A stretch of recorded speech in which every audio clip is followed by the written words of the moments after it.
Hey guys, before I start this video, I just wanted to let you know that I do have a Twitter handle now. It's at Sacrifice Hidden. So it's Hidden Sacrifice, but it's Sacrifice Hidden. For some reason, Hidden Sacrifice was taken. I don't know why. I don't know who would want to take my name, but it's taken and it wasn't available, so I had to go with Sacrifice Hidden. If you want to give me a follower there, that'd be greatly appreciated. You're just gonna see updates on the channel. I'm gonna have like fun polls. We can have discussions on video games and sports, even if you wanted to. Once I get to 30 followers, I'm probably gonna post a poll on what game you guys want me to play on this channel. I do want to do a playthrough eventually. I just haven't decided what game yet. So I figured, get 30 followers on Twitter, kind of interact with everybody, and kind of go from there. So again, that's Sacrifice Hidden. Give me a follow there. That'd be huge. And one more thing, I do have as you can probably tell, I do have a new video camera that I'm trying out. My brother actually lent it to me. I personally prefer the quality on this camera. So if you guys think the same, just leave me a comment in the section below. If you prefer the other video camera, let me know too. I still have it. I just wanted to try something else here, and kind of make it look a bit more professional, as well as the banner on my channel. I do have that too, and we do have a pretty sweet intro coming up, so stay tuned for that. So I'm just gonna jump right into it. This video is about Sony PS5, what their plans are for the future, their PS5 reveal event, and what I thought about it. So here we go.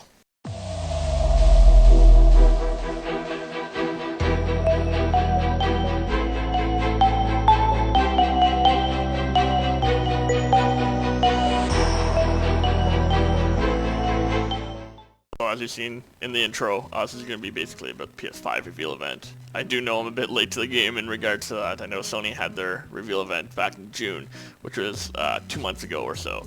But considering I didn't have my YouTube channel until last week and wasn't really making videos, didn't really have a chance to talk about it. So I'm just going to go right ahead and talk about the design that was revealed back in that event. When I first seen it, I was kind of caught off guard. I know, same with the internet, they were like, this thing looks weird. I think I was more caught off guard just because it didn't really follow the generic, PlayStation look. If you look at the PS4, PS3, PS2, they're kind of all very similar. They're a bit, you can know the differences, but they're very similar. This one looks way different. This one looks like I don't even know. It looks just looks way too futuristic. I do like the futuristic look though.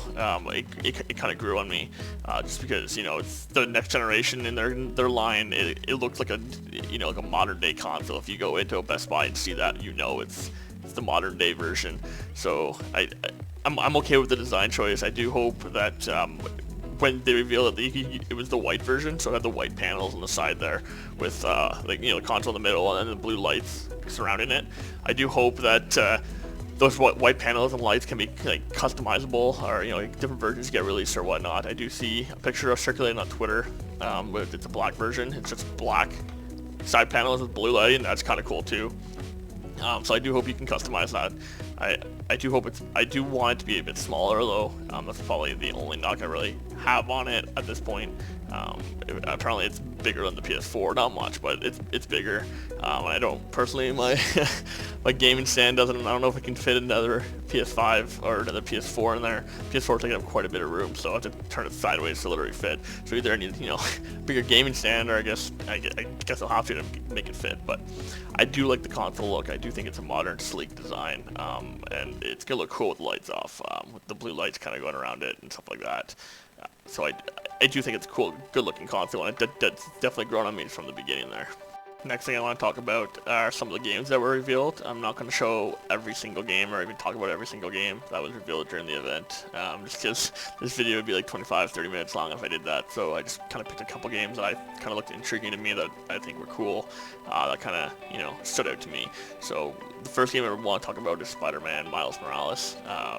It's pretty much like a sequel or a prequel, I'm not sure, but it's like a continuation. I don't even know if it's a continuation, it might just be a new story, but it's pretty much follows the Spider-Man that was released for PS4, and that was my favorite game of this generation, so I'm super looking forward to that. It was only a 20-second trailer, but it's Spider-Man, you know what you're going to get with Spider-Man. It just looks really good, and I'm just down for it. The next game I want to talk about is Horizon, the Forbidden West. I haven't finished Horizon Zero Dawn on the PS4. I'm gonna admit right now, I'm not a Sony guy. I grew up with a N64, my first video game console. Then I got a GameCube, then Xbox 360, then an Xbox One, and then I finally got my PS4 back in January, or I guess February of 2020. So I haven't really touched the gaming too much there on the Sony side, but I've enjoyed my time with the console so far, and I just haven't got around to playing all the exclusives. Horizon Zero Dawn is definitely on my list, so the Forbidden West looks very similar to the Horizon Zero Dawn. I didn't watch too much of it just because I didn't want to get any spoilers story-wise. I didn't know if there was. I seen the trailer. I didn't really get caught off guard. I'm not excited for this one just because I haven't finished Horizon Zero Dawn, but I'm a huge RPG gamer, so I'm definitely in for it too. Once I finish Horizon Zero Dawn, I'll definitely be super hyped for it. And then I guess the third one I want to talk about is Bugsnax. I kind of just chose Bugsnax because it's a bit ridiculous. It's from the creators of Octodad. If you haven't played Octodad yet, you're literally controlling a dad that's an octopus, and it's just so silly and so ridiculous, and just so many crazy things happen in that game. So this game's very similar. I believe the trailer is a walrus wearing like a sheriff's hat, and she has a strawberry. Strawberry has eyes and legs, and it looks cute to begin with, but then next thing you know, she throws a strawberry in her mouth and eats it, and you're just like, whoa. And then her arm turns into a strawberry, and it's just crazy. It looks, whoever made this game must have, I don't know, they've definitely thought outside the box, I'll put it that way. But it looks really fun. It just looks like a silly game, so I'm definitely gonna look at that one. But man, that game is ridiculous. The theme song is just so catchy too. You'll when you listen to it, I'm sure a lot of people will go look it up if they haven't already seen it. But the theme song is just super catchy, and then. So Bugsnax is definitely one I'm looking forward to for just to have fun. I'm not gonna take that game serious at all. The next one I want to talk about is Godfall. I guess it's the first PS5 game revealed, or next gen game revealed, I should say. But it wasn't revealed at the PlayStation conference or Sony reveal show.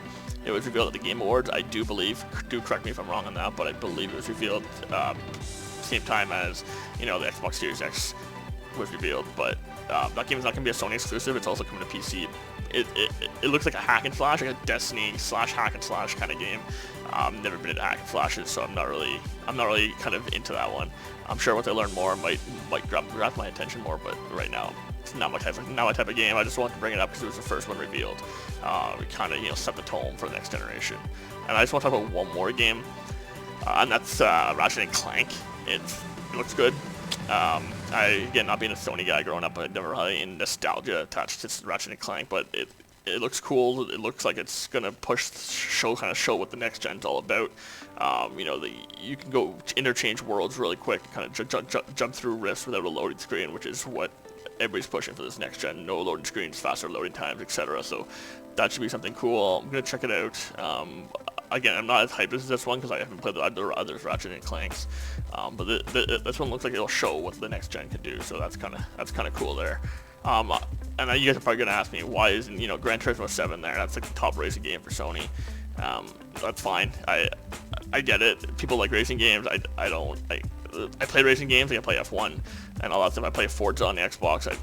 Again, being new to the PlayStation 4, never got Gran Turismo, but racing sim's just another racing sim to me. Racing games always look good. They always look fun. So Gran Turismo, I know a lot of people are super hyped for it, and it was a big announcement, but I don't really think it's that big. So personally, anyways, I don't like racing games that much. I'll play it probably when it's cheap. I'm aiming to play Forza thanks to Game Pass, but this is a Sony video, so we'll get into Game Pass later. But yeah, Gran Turismo 7 to me isn't one that stood out just because I don't like racing sims. Next, I just want to talk about what Sony's plans are for the future for this generation, how they're going to approach it. Again, this is my personal opinion. I don't think they've come out and stated what their plan is, but I just wanted to kind of touch base on what I think they're planning on and what I'm looking forward to from them. Essentially, I honestly just think their game plan is release games, make the people who own a PS5 happy, and people who don't own a PS5 jealous that they want a PS5. Just keep releasing games that I love exclusives. I think they're cool. I think they're a cool idea. Again, with me owning all the consoles, it's not that big of a deal to me. But when I was back, I only had my Xbox, and there's exclusive launch only for PlayStation that I couldn't play. I was a little bit jealous and upset, such as Spider-Man and Last of Us, just to name a few. So I think doing that'll keep the people that own the PS5s or PS4s even happy, and proud to be a PlayStation owner, which they should be. Sony's doing a bang-up job. And those who don't, like the Switch owners and Xbox owners, wanted to jump over to PlayStation 5 if they prefer those games type thing. I think that's honestly their game plan. They know how to make games. They do a good job. There's a bunch of variety of games people can play that are only exclusive for Sony, and I just think that's the way they're going to approach it. I do want them to make some more VR games though. Astrobot, Blood and Truth, and Beat Saber are the only games that pretty much I play on my VR right now. I shouldn't even say Blood and Truth. I haven't played that game yet, but I heard it's wicked. But Astrobot and Beat Saber are ones that I continuously go back to. But I do wish there was a nice story mode, like an RPG kind of game on VR or something like that, where I can put like 3-4 hours in instead of an hour or two here or there. I do like my PSVR. It's sitting right there. But I just hope they put out more PSVR games and kind of make use that technology more, take advantage of the hardware the PS5 has to offer. Before I end this video, if you want to like and subscribe and hit the notification bell is literally just when I post a video, you'll see it. It'll show up in your news feed. It'll show up on your phone, in your notifications or whatnot. So if you want to do that and share this video with a friend, or even share my channel with a friend, I really appreciate it. We hit over 40 subscribers last. I'm still baffled. I'm over 40 subscribers. I just launched this channel last week, so I want to keep the momentum going. So again, like and subscribe this video, and stay tuned for my Xbox.